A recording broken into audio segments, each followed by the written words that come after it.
Dans l'évangile de Jean, on assiste à une longue prière de Jésus à son Père, moment intime et privilégié dont on est spectateur, tenu à distance dans le temps et dans l'espace.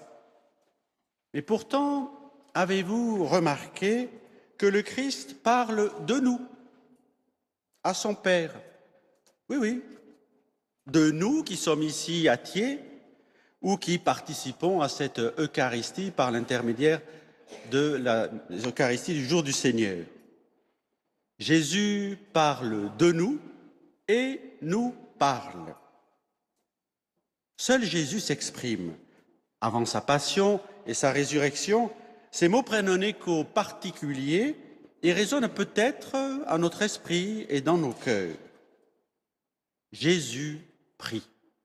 Ce n'est pas la première fois, mais il le fait ici de façon prolongée. Il prie et ce qu'il fait, il le fait en citant ceux pour lesquels il prie. Heureux qu'il est d'avoir entraîné à sa suite des disciples, Jésus sait que par leur mission et leur témoignage ultérieur, d'autres recevront la foi. Et grâce à la parole de ces apôtres, des hommes et des femmes croiront. C'est dans cette lignée de croyants que nous nous plaçons aujourd'hui, 2000 ans après la prédication de Jésus. Mais cette succession, au fil des siècles, n'a pas été simple ni sans danger. Le Christ est mort sur la croix et d'autres chrétiens ont aussi donné le témoignage de leur foi jusqu'au don de leur vie. Comme le premier d'entre eux, Étienne, tel que nous le rapportent les livres des Actes des Apôtres qui a été lu. Nous savons bien que la violence s'exerce toujours pour faire taire les témoins du Christ, lui qui donne force dans l'épreuve. Alors notre acte de foi, personnel et individuel, qui conduit à témoigner du Christ, est exigeant, nous le mesurons, mais pousse toujours à aller de l'avant, à progresser, à se donner et à partager. Et Jésus nous indique que cela ne peut s'épanouir que dans l'unité avec lui et entre croyants. En priant, il demande pour nous que tous soient un. Père, tu es en moi et moi en toi. Cette expression n'est pas incantatoire, mais profondément enracinée dans votre vocation chrétienne, qu'il soit un pour que le monde croie que tu m'as envoyé. Cette unité recherchée ne s'épanouit pas dans l'uniformité, l'effacement des différences, non, non. Au contraire, c'est notre complémentarité qui justifie la quête de l'unité. Nous devons lutter contre les démons de la division, des oppositions stériles, même dans notre Église.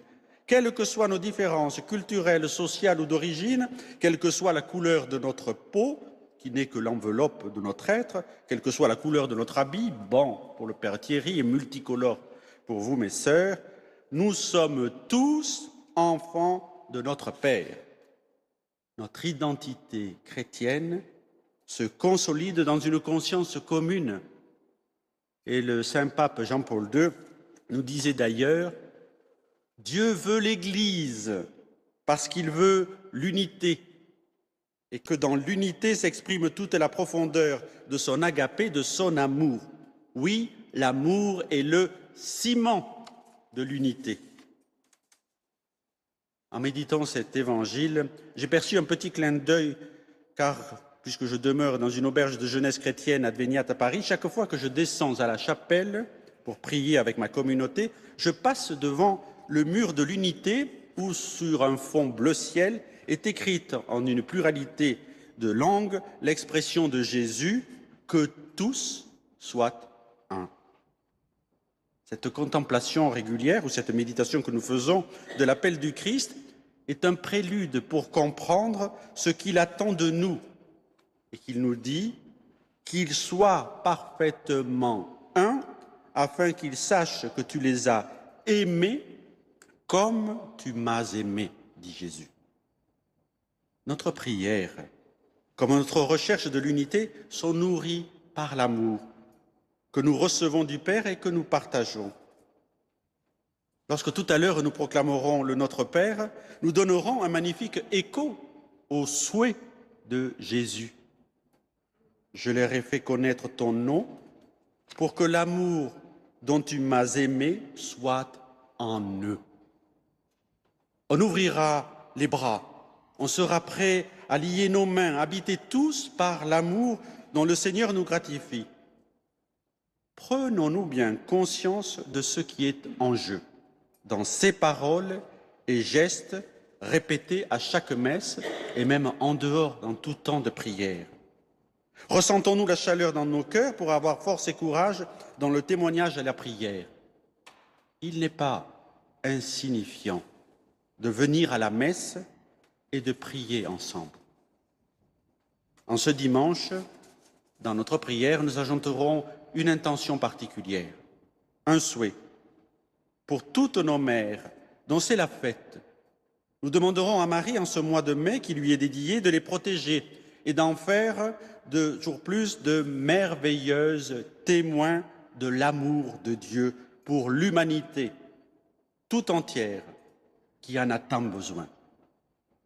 Alors, nous pourrons demander que nous tous soyons un dans l'amour.